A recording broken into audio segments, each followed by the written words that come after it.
आर्य समाज नाई की मंडी के साप्ताहिक सत्संग में एक बार फिर आप सभी का स्वागत है। ये पूरा का पूरा सत्संग आपके पास YouTube के माध्यम से पहुंच रहा है। इस 1-1.5 महीने के दरमियान मेरा बहुत सारे आर्य बंधुओं से, बुज़ुर्गों से, माताओं से, बहनों से, बच्चों से बात करने का मौका मिला। तो कभी कभी ऐसा लगा कि यूँ तो YouTube के चैनलों पर सत्संग की भरमार है, गीत हैं, भजन हैं, बच्चों के कार्यक्रम हैं। तो पहले शुरू में तो मैंने सोचा कि इस कार्यक्रम का क्या औचित्य है, क्या महत्व है। फिर आप सबके जो फ़ोन आए उसने मेरे दिल को हिला के रख दिया और एक प्रेरणा दी, नहीं ये कार्यक्रम होते रहना चाहिए। ये पाया मैंने कि आदमी अपनों से जुड़ना चाहता है, उसी सत्संग भवन में जाना चाहता है वहाँ जो बरसों से गया है और सबके गीत सुने हैं, भजन सुने हैं, उपदेश सुने हैं। तो वो आर्य समाज में जाना चाहता है, आर्य समाज नाई की मंडी के कार्यक्रम से जुड़ना चाहता है। तो हम लोगों ने ये प्रयत्न किया कि क्यों ना आर्य समाज नाई की मंडी का एक YouTube चैनल ही बना दिया जाए। मेरा सबसे पहले तो आप सभी से एक अनुरोध है, हाथ जोड़कर, कि ये चैनल आपका अपना है, इसे लाइक ज़रूर करें, सब्सक्राइब करें। इससे होगा क्या कि अगर हम आपको लिंक नहीं भी भेजेंगे कार्यक्रम का तो स्वतः ही अपने आप आपके पास आ जाएगा। जब भी ये कार्यक्रम होगा, भविष्य में भी कभी भी हम कुछ भी डालने का प्रयास करेंगे, उसमें कोई भजन, बच्चों के सुंदर सुंदर वाक्य, आर्य समाज के नियम वगैरह जो आपने पहले भी देखे हैं, आपके पास स्वतः ही उस घंटी के रूप में पहुंच जाएगा। उसका नियम एक लाइक करना है, बगल में एक सब्सक्राइब का बटन है, उसे दबाना है। बस आप चैनल के सब्सक्राइब करते ही नया कोई भी कार्यक्रम, कोई भी सत्संग आपके बीच में होगा तो वो लिंक अपने आप ही काम करेगा और अपने आप को आपको प्रेरित करेगा कि उस कार्यक्रम को देखें। आज इस साप्ताहिक कार्यक्रम में एक बार फिर भजन, गीत और प्रवचन होंगे। आज हमारे बीच में एक बड़ा सुंदर सा भजन लेकर श्रीमती वागीशा आर्य हैं। उन्होंने मुझे आज ही भेजा है। बड़ा सुंदर इस निराशा वाली वातावरण से कैसे ईश्वर को याद किया जाए और किस तरह से नकारात्मकता को दूर करके पॉजिटिविटी को सामने लाएं।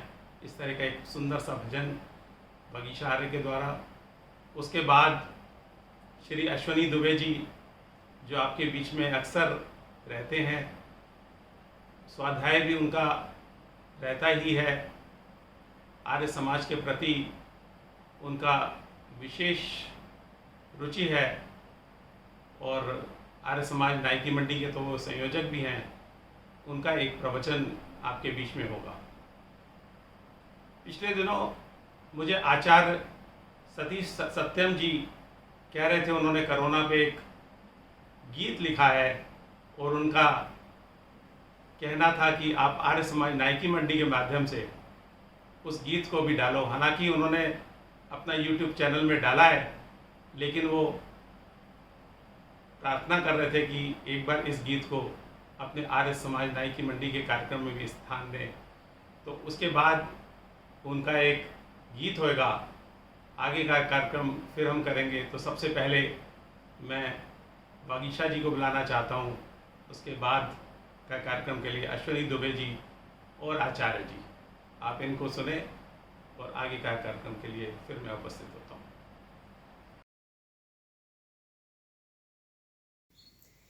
जीवन की रुलाती घड़ियों में मिलता है तुम्हारा प्यार मुझे। जीवन की रुलाती घड़ियों में मिलता है तुम्हारा प्यार मुझे। कुछ चाहना बाकी रहती है, प्रभु आके तेरे द्वार मुझे। जीवन की रुलाती घड़ियों में मिलता है तुम्हारा प्यार मुझे।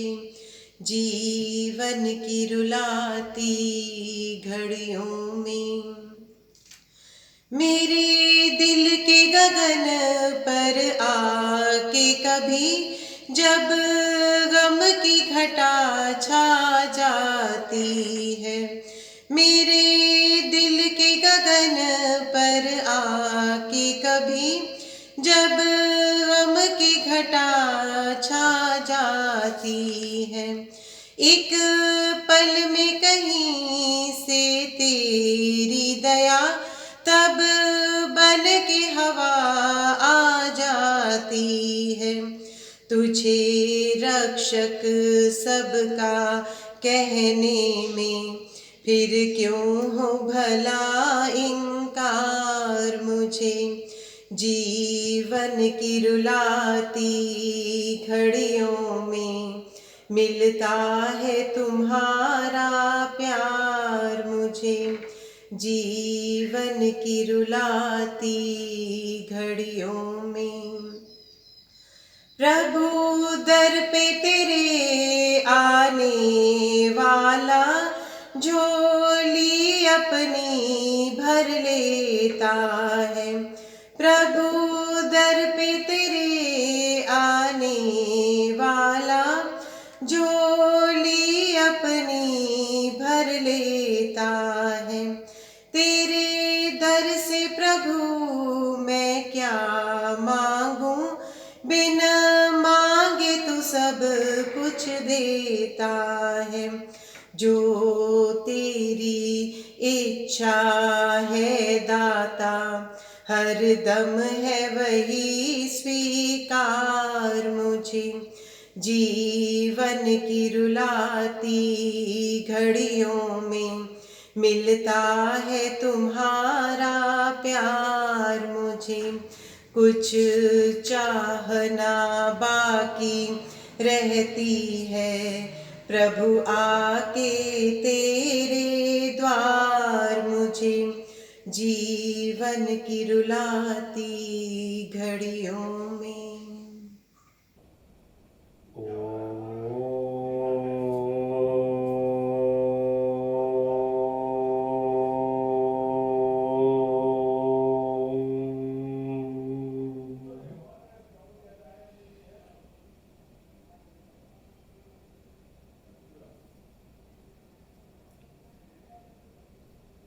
सत्संग में उपस्थित पूजा की योग्य मातृशक्ति और भद्र पुरुषों,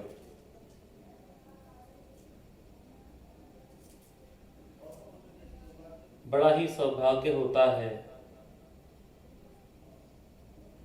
जो लोग सत्संग में उपस्थित हो पाते हैं। आर्य समाज के वैदिक सत्संग में हम लोग उपस्थित हुए हैं। हम अपने जीवन को एक दिशा दे सकें और ऋषियों के उस ज्ञान विज्ञान से परिचित हो सकें और इस सत्संग का पूरा लाभ उठाते हुए अपने जीवन को एक दिशा दे सकें।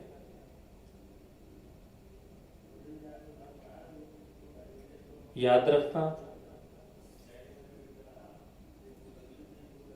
जो वैदिक पद्धति है, जो वैदिक परंपराएं हैं,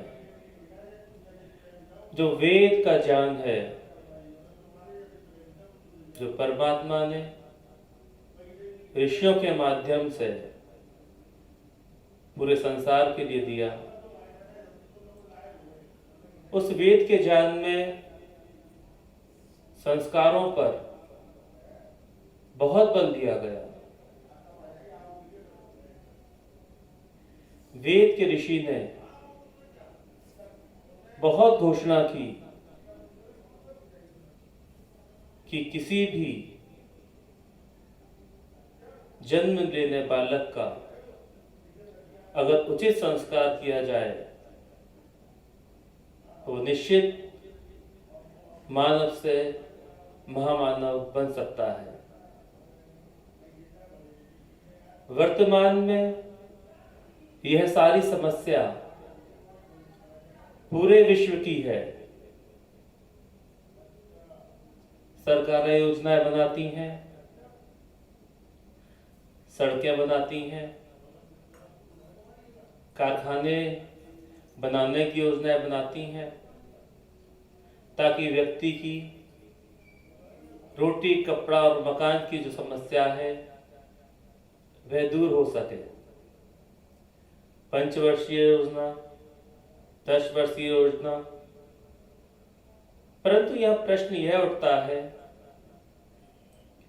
कि क्या केवल 5 वर्षीय योजना और 10 वर्षीय योजना सफल हो जाने पर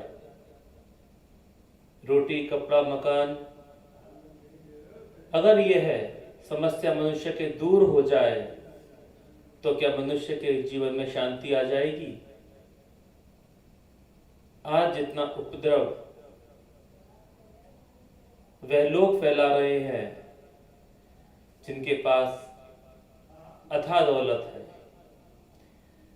कहने का अर्थ यह नहीं है कि रोटी, कपड़े, मकान के लिए योजनाएं नहीं बनाई जाए, यह भी आवश्यक है, परंतु जो वैदिक दृष्टिकोण है, अगर उस दृष्टिकोण से हम यह देखते हैं कि मात्र यहीं पर अगर अपनी यात्रा को हमने पूर्ण समझ लिया कि अगर समस्त संसार की यह आवश्यकता पूरी हो जाए तो शायद संसार सुखी हो जाए, परंतु व्यक्ति के पास अधिक और अधिक की चाहत है और उसके कारण से वह अंदर से इतना अस्त और व्यस्त है कि सब कुछ पाने के बाद भी उसकी हवस पूरी नहीं होती। इसलिए वैदिक दृष्टिकोण से ऋषियों ने कहा कि संस्कार के माध्यम से हम व्यक्ति का जीवन बदल सकते हैं। संस्कार का अर्थ है जो जैसा है वैसा ना रहे, उसका रूपांतरण हो जाना, उसका बदल जाना ही संस्कार होता है। जब एक माली किसी बगीचे को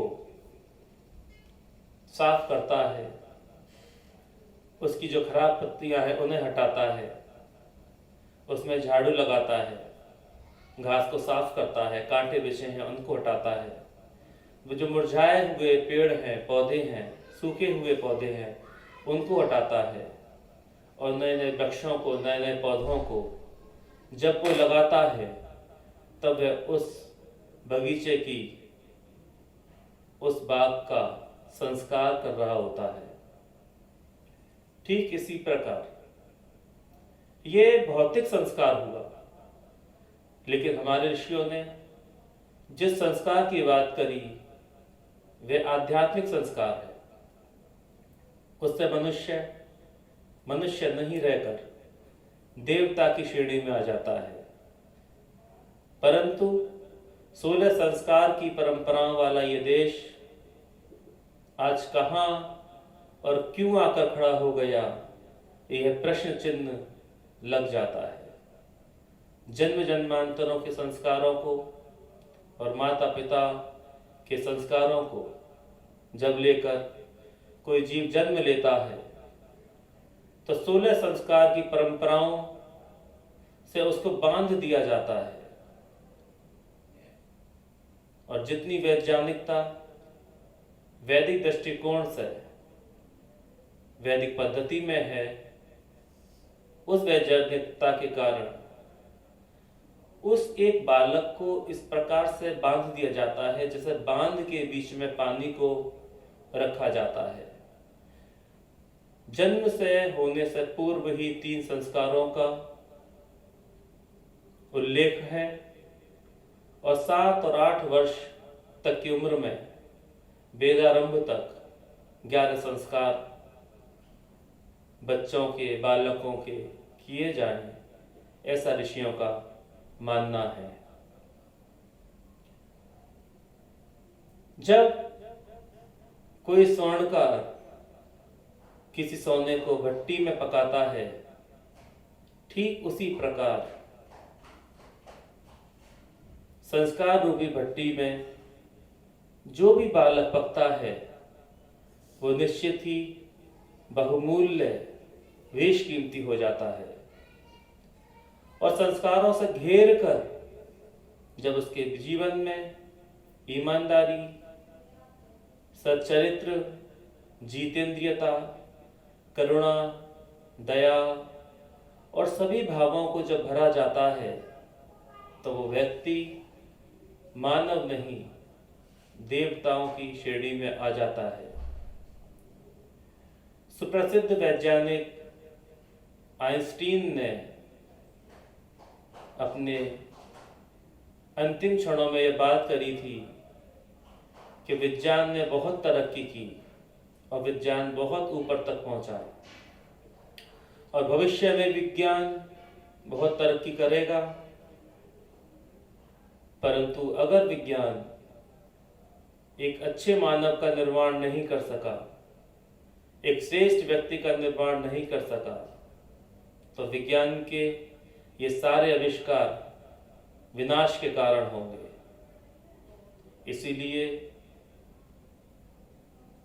विज्ञान को एक अच्छे मानव की खोज अवश्य करनी पड़ेगी, जिसको महर्षि अरविंद ने अति मानव कहा कि अति मानव की बड़ी आवश्यकता है इस संसार को। परंतु अगर हम यहाँ विचार करें, क्या हम उस रास्ते पर चल रहे हैं जहां पर एक सुसंस्कृत मनुष्य का निर्माण होता है, जहां नव जीवन का निर्माण होता है? क्या हम उस निर्माण को कर रहे हैं? क्या वे संस्कार आज विद्यालयों में, अपने घरों में या संगति में बच्चों को प्राप्त हो रहे हैं? ये बहुत से विचार ऐसे हैं जो मनुष्य के मन में उथल पुथल मचाए फिरते हैं। परंतु जब हम एक बालक का पालन पोषण करते हैं तो एक बहुत बड़ी जिम्मेदारी माता पिता की होती है कि वे अपने बालक का किस प्रकार लालन पालन करता है। महर्षि दयानंद ने ये बात कही कि लालन पालन के साथ साथ बच्चों को अच्छे संस्कार देने के लिए ताड़ना भी आवश्यक है। तो हम इस बात पर विचार करें कि क्या हमारा समाज या हमारा देश उस दिशा में गति कर रहा है। हम बचपन से ही अपने बच्चों के हृदय में जहर घोल देते हैं। आज हम समाज से प्रश्न पूछते हैं, क्या समाज उन संस्कारों के साथ अपनी संतति का निर्माण कर रहा है? क्या कर्तव्य है माता पिता का अपने संतानों के प्रति? क्या वे माता पिता अपनी संतानों का वैदिक दृष्टिकोण से, वैदिक पद्धति के सिद्धांतों के अनुसार अपनी संतानों का, अपने पुत्र पुत्रियों का निर्माण कर रहे हैं? ये बहुत बड़ी समस्या आज हमारे समाज में, देश में और विश्व में फैलती हुई चली जा रही है। अगर हम देवताओं का निर्माण नहीं करेंगे, देवताओं का अगर निर्माण रुक जाएगा, तो याद रखना राक्षसों का निर्माण स्वतः ही शुरू हो जाएगा। अगर हम रामकृष्ण को नहीं बनाएंगे तो नादिरशाह, मुसोलिन, हिटलर जैसे लोग स्वतः ही प्रकट हो जाएंगे। इसीलिए बहुत आवश्यकता है वैदिक पद्धति के हिसाब से, जो वैदिक दृष्टिकोण है उसके हिसाब से हम अपने परिवारों में, हम अपने बच्चों को उचित संस्कार दें। महर्षि चरक ने कहा है कि जब मनुष्य किसी बालक के या जब मनुष्य किसी मनुष्य के दुर्गुणों को दूर करके सद्गुणों का उसमें आधान करता है तो वह उस समय संस्कार कर रहा होता है। इसी का नाम है संस्कार। जब एक गुरु अपने शिष्य को अपने विचारों के माध्यम से जब उसके जीवन को रूपांतरित करता है तब उसी का नाम है संस्कार। परंतु आज हम अपने बच्चों को किस प्रकार के संस्कार दे रहे हैं? हम सोचते हैं कि हम उन्हें कॉन्वेंट स्कूल में पढ़ा लेने से, बहुत ज़्यादा फीसें लेने से क्या हम उन्हें संस्कारित कर देंगे? अगर ऐसी सोच है समाज की तो समाज बहुत गलत सोचता है, क्योंकि जिन संस्कारों की हम आशाएं उन लोगों से करे बैठे हैं वे सब स्वयं ही उन संस्कारों को नाम मात्र के लिए भी नहीं जानते। एक बेटा अपने पिता से क्या संस्कार प्राप्त करता है, एक पुत्र अपनी माता से क्या संस्कार प्राप्त करता है, यह उसके आचरण से स्वतः ही पता लग जाता है।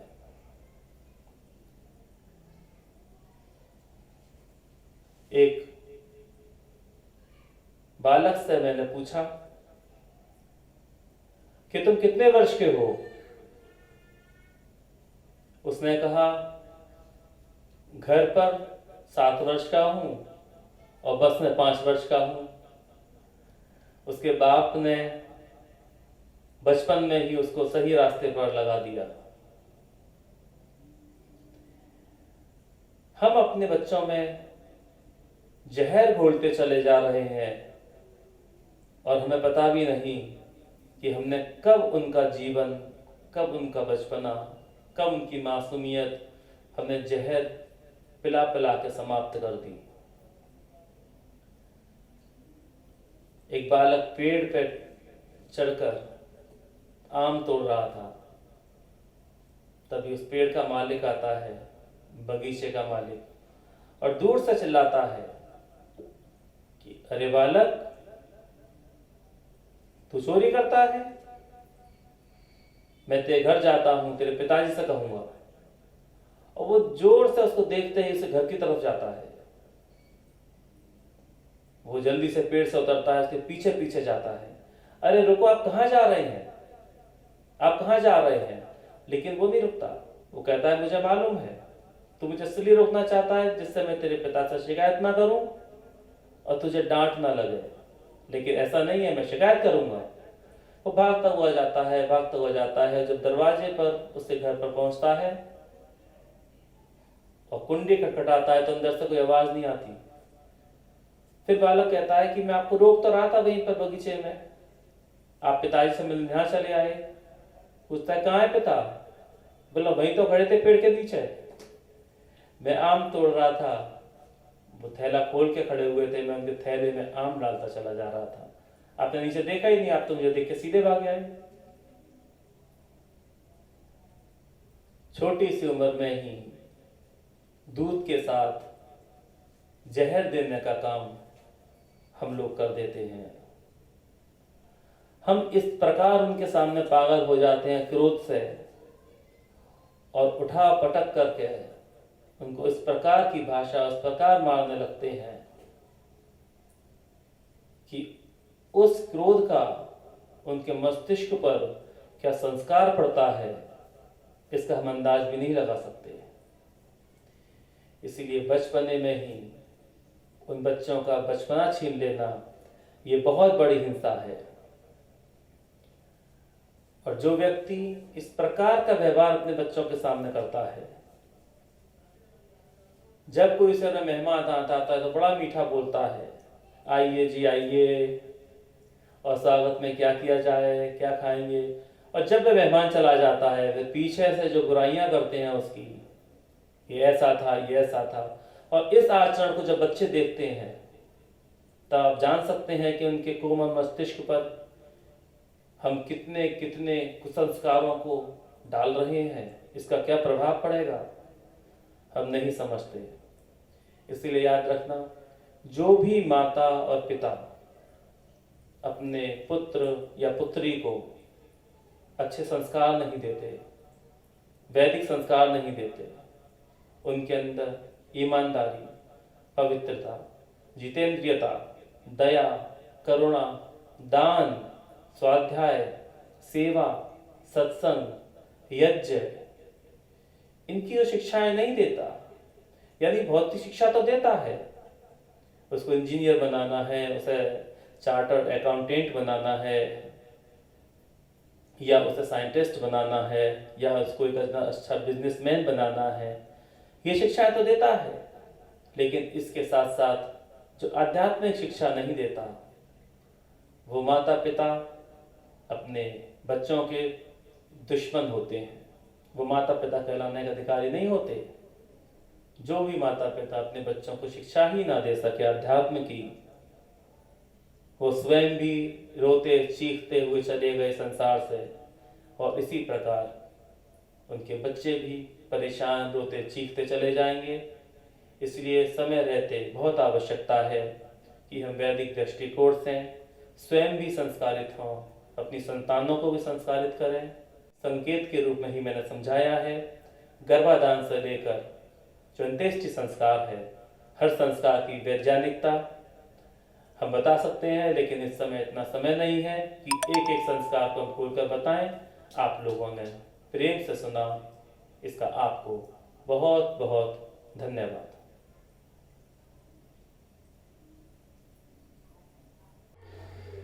आइए आपके बीच में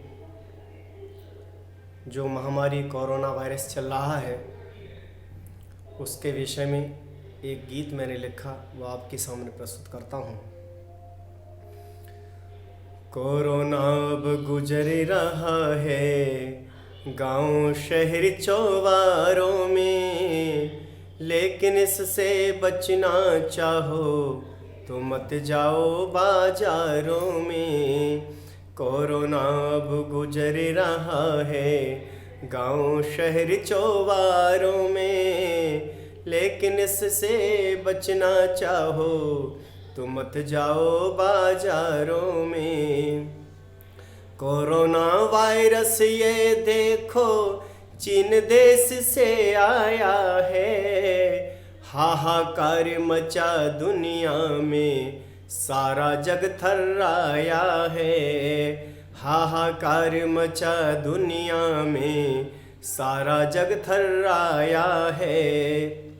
खुद गर्जी है चीन बड़ा ये, खुद गर्जी है चीन बड़ा ये, नाम लिखो मकारों में, लेकिन इससे बचना चाहो तो मत जाओ बाजारों में। कोरोना अब गुजर रहा है गांव शहर चौबारों में, लेकिन इससे बचना चाहो तो मत जाओ बाजारों में। लेकिन इससे बचना चाहो तो मत जाओ बाजारों में। स्पेन, फ्रांस और अमेरिका, इटली में करी तबाही है। इस बहरूपिया कोरोना ने अपनी जड़ें जमाई है। इस बहरूपिया कोरोना ने अपनी जड़ें जमाई है। जगह जगह पर फैला है ये, जगह जगह पर फैला है ये, मंदिर और मज़ारों में, लेकिन इससे बचना चाहो तो मत जाओ बाजारों में। लेकिन इससे बचना चाहो तो मत जाओ बाजारों में। कोरोना अब गुजर रहा है गांव शहर चौबारों में, लेकिन इससे बचना चाहो तो मत जाओ बाजारों में। लेकिन इससे बचना चाहो तो मत जाओ बाजारों में। डॉक्टर, नर्स, सुरक्षा कर्मी, इनका धन्यवाद करो। रात दिवस सेवा में डटते इनसे नहीं विवाद करो। रात दिवस सेवा में डटते इनसे नहीं विवाद करो। भला करे जगदीश्वर इनका, भला करे जगदीश्वर इनका, चमके चांद सितारों में। लेकिन इससे बचना चाहो मत जाओ बाजारों में। लेकिन इससे बचना चाहो तो मत जाओ बाजारों में। कोरोना अब गुजर रहा है गांव शहर चौबारों में, लेकिन इससे बचना चाहो तो मत जाओ बाजारों में। लेकिन इससे बचना चाहो तो मत जाओ बाजारों में। नियम बताए मोदी जी ने, कुछ उनका भी ध्यान करो। संध्या हवन करो घर अंदर, वृद्धों का सम्मान करो। संध्या हवन करो घर अंदर, वृद्धों का सम्मान करो। बार बार हाथों को धोना, बार बार हाथों को धोना, सत्यम कहो प्रचारों में। लेकिन इससे बचना चाहो तो मत जाओ बाजारों में। लेकिन इससे बचना चाहो तो मत जाओ बाजारों में। कोरोना अब गुजर रहा है गांव शहर चौबारों में, लेकिन इससे बचना चाहो मत जाओ बाजारों में। लेकिन इससे बचना चाहो तो मत जाओ बाजारों में। लेकिन इससे बचना चाहो तो मत जाओ बाजारों में। आचार्य सतीश सत्यम वेद प्रचारक, नई दिल्ली। बहुत ही सुंदर भजन आपने वागीशा आर्य द्वारा सुना। उसके बाद एक गीत आचार्य जी द्वारा गाया गया जो कोरोना के ऊपर था, और हमारे प्रिय श्री अश्विनी दुबे जी द्वारा मनुष्य जीवन में संस्कार की कितनी आवश्यकता है इस पर एक पूरा प्रवचन सुना। सच्चाई ये है कि आज हम कुछ भी हों, पेशे से जितने भी बड़े बन जाएं, वकील बन जाएं, चार्टर अकाउंटेंट बन जाएं, इंजीनियर बन जाएं, या कितने ही बड़े बिजनेसमैन क्यों ना हो, डॉक्टर हों, हम कुछ भी नहीं है अगर मनुष्य नहीं है तो हमारे अंदर संस्कारों का होना इतना आवश्यक है। ये संस्कार ही हमें समाज में जीने का एक उचित स्थान देते हैं। यूँ तो पशु भी अपना पेट भरते रहते हैं, बस अंतर है उनमें और हम में कि उनके पास संस्कार नहीं। निश्चित रूप से अश्विनी ने बिल्कुल ठीक कहा कि आज जो माता पिता बच्चों को संस्कार देते हैं प्रारंभिक अवस्था में, उसके बाद गुरु देता है, वो उसका जीवन बना देते हैं। अगर वो संस्कार अच्छे हैं तो निश्चित रूप से उसका जीवन अच्छा होगा, संस्कार बुरे हैं तो वो बुरा ही आदमी बनेगा। अश्विनी को सुनने के बाद मुझे एक छोटी सी लघु कहावत याद आ गई, छोटी सी कहानी है। एक बालक जो बचपन से चोरी की आदत थी उसकी, चोरी करता था, उसके बाद धीरे धीरे चोरी की आदत इतनी बढ़ गई कि वो डकैती डालने लगा, और अपने बाद में उसने इतनी डकैती की आदत पड़ गई कि एक आदमी का कत्ल करके भी उसने उसको लूट लिया। बहुत टाइम से वो पकड़ा नहीं जा रहा था, लेकिन बाद में जब उसने खून किया तो वो पकड़ा गया। फाइनली जजेस ने उसे मृत्यु दंड दिया और उसे फांसी की सजा हो गई। आपको मालूम होगा, फांसी की सजा से ठीक पहले पूछा जाता है व्यक्ति से, तुम्हारी अंतिम इच्छा क्या है? तो व्यक्ति बोला, मुझे अपनी माँ से मिलना है। तो उसके अंतिम इच्छा तो पूरी करनी ही थी। माँ को बुलाया गया, माँ वहीं खड़ी थी, तो माँ के कानों में कुछ कहने के बहाने उसने माँ के कान को काट लिया पूरी तरह से। लोगों ने कहा, ये क्या, तूने माँ को काट लिया, माँ के कानों को काट लिया? कहता, आज मुझे याद आ गया, जब मैं 2 साल का था या 3 साल का था, मुझे याद नहीं, मैंने एक अपने बच्चे का, एक अपने साथी का टिफ़िन चुराया था और ज्योमेट्री बॉक्स भी चुराया था। तो जब मैं घर लेके आया और माँ को मैंने बताया, ये टिफ़िन लाया हूँ, ये ज्योमेट्री बॉक्स लाया हूँ अपने एक साथी का, तो माँ ने बड़ा खुश होकर कहा, बेटा बहुत बढ़िया, ऐसे ही करो, तुमने तो एक मेरा पैसे बचा लिए।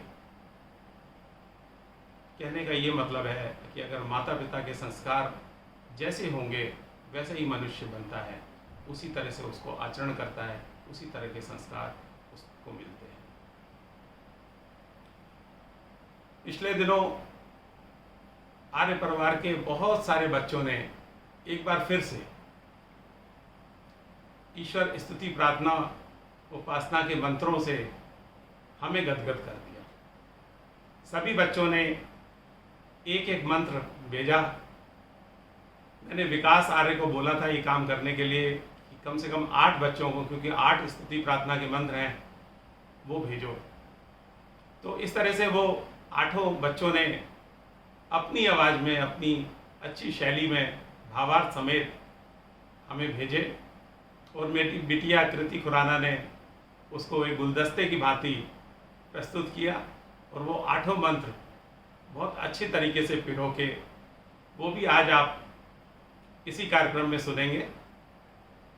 और आज मैंने गुरुजी से प्रार्थना करी कि गुरुजी, पिछली बार भी आपका आशीर्वाद वचन हम सबको नहीं मिल पाया था, और मैंने काफ़ी लोगों से इस दरमियान बात करी, तो सब ने एक ही महसूस किया कि हमारे गुरुजी की आवाज़ कहाँ है, गुरुजी ठीक तो हैं। निश्चित रूप से गुरुजी इस समय थोड़े से बीमार हैं, लेकिन मेरे आग्रह को वो टाल ना सके, और गुरुजी ने अपना आशीर्वाद वचन भी हम लोगों को दिया। अब इसी को प्रसाद समझ के आप लोग ग्रहण करें गुरुजी का आशीर्वाद, उसके बाद शांति प्रार्थना, शांति मंत्र और उसके बाद विसर्जन। हम अगले कार्यक्रम के लिए फिर से तैयारी करते हैं। सभी का नमस्कार, नमस्ते।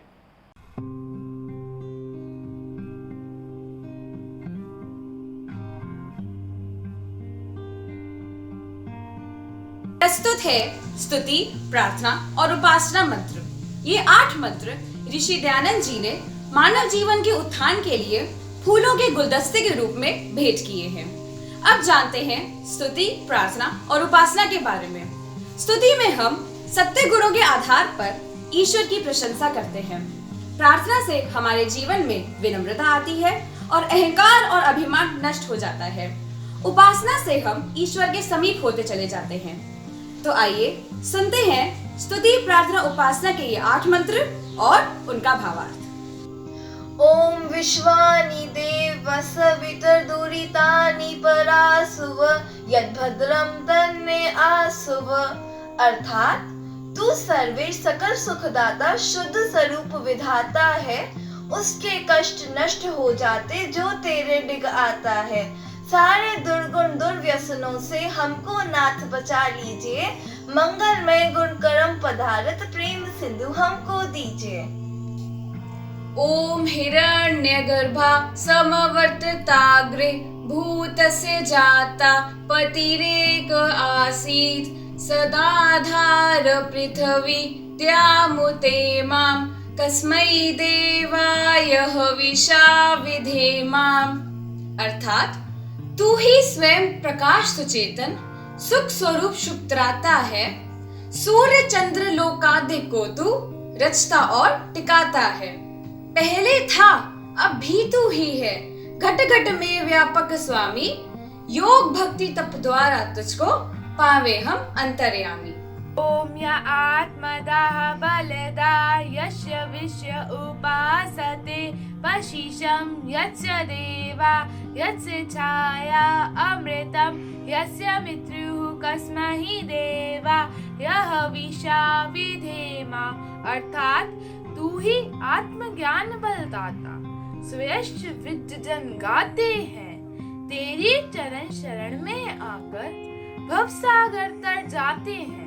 तुझको ही जपना जीवन है, मरण तुझे विसराने में। मेरी सारी शक्ति लगे प्रभु तुझसे लगन लगाने में। ओम या प्राणतो निमिषतो महित्वहे का इंद्राजा जगतो बभूवा य ईशे स्वदीपदस्य तुष्पदाः कस्मै देव यह विषा विधेमा। अर्थात तूने अपनी अनुपम माया से जगज्योत जगाई है। मनुष्य और पशुओं को रचकर निज महिमा प्रकटाई है। अपने ही सिंहासन पर श्रद्धा से तुझे बिठाते हैं। भक्ति भाव की बेटे लेकर तब चरणों में आते हैं। ओम ये न्याध्यो रुग्रा पृथ्वी चद्रणा ये न स्वास्थवितम ये न नाका यो अंतरिक्षे रजसो विमाना कस्मै देवा यह विषा विधेम।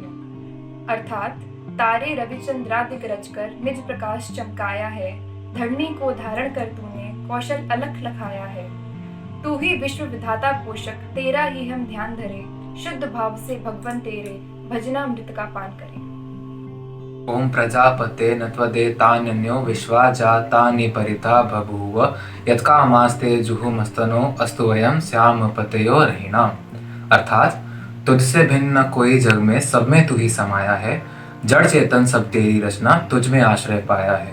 हे सर्वोपरि विभो विश्व का तूने साथ सजाया है। हेतु रहित अनुराग दीजिए, यही भक्त को भाया है। ओम सन्नो बंधुर्जनिता सविधाता धामानि वेद भुवनानि विश्वा यत्र देवा अमृतमानशाना स्थितिये ध्यान धैर्ययन्ता। अर्थात तू गुरु है, रजेश भी तू है, पाप पुण्य फलदाता है। तू ही सखा बंधु मम तू ही, तुझसे ही सब नाता है।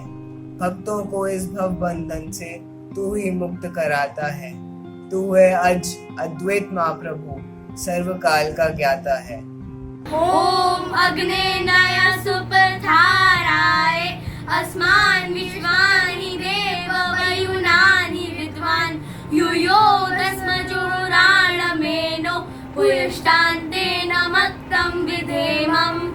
अर्थात तू है स्वयं प्रकाश रूप प्रभु, सबका सृजनहार तू ही, रचना निष्दिन रटे तुम ही को, मन में बसना सदा तू ही, अंग अनर्थ से हमें बचाते रहना हरदम दया निदान, अपने भक्त जनों को भगवान दीजिए यही निषिद्ध वरदान। धन्यवाद। ओम वीडियो के माध्यम से मोबाइल द्वारा घर बैठ के सत्संग का आनंद लेने वाले मेरे प्यारे बेटियों और बेटियों, भाइयों और बहनों, आप सौभाग्यशाली हो। ये सत्संग का आनंद जो आपको मिल रहा है ना, ये आर्य समाज के सभी कार्यकर्ताओं के पुरुषार्थ और सहयोग का फल है। सच्ची बात तो ये है कि आप यूँ सौभाग्यशाली हो कि वैदिक विचारधारा आपको मिली है, जिसका दुनिया में कहीं तुलनात्मक जोड़ ही नहीं है। कोई दर्शन इसकी तुलना में ठहरता ही नहीं है। और इसके लिए जगत गुरु महर्षि स्वामी दयानंद का जितना धन्यवाद किया जाए उतना थोड़ा है, उतना थोड़ा है। आज हृदय भी ज़बान भी स्वीकार करता है, मुमकिन है गिने जाएं सहरा के जर्रे, समंदर के कतरे, फलक के सितारे, मगर है दयानंद मुमकिन है गिनना एहसान तेरे जो हम पे हैं सारे। ओहो, अरे खुद जहर पिया तूने, अमृत पिला गया हमको।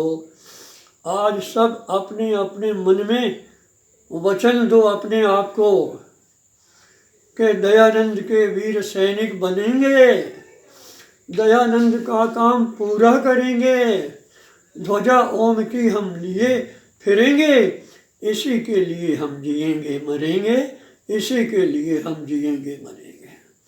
मेरी आप सबके लिए बहुत सारी शुभकामनाएं। ईश्वर आपको स्वास्थ्य दे और वैदिक विचारधारा के प्रचार और प्रसार में आपकी लगन, योगदान, सहयोग निरंतर बढ़ता रहे, निरंतर बढ़ता रहे। सदा हंसते रहो, खिलते रहो तुम फूल की भांति, और तुम्हारे मार्ग के कांटे भी सारे फूल बन जाएं। लबों पे हंसी की बाहर रखिए, दिल को गुले गुलजार रखिए, गम की राहों में न भटके कदम, गम की राहों में न भटके कदम। अरे मेरे बेटे और बेटियों, खुद पे थोड़ा एतबार रखिए, खुद पे थोड़ा एतबार रखिए, खुद पे थोड़ा एतबार रखिए। ओम शांति।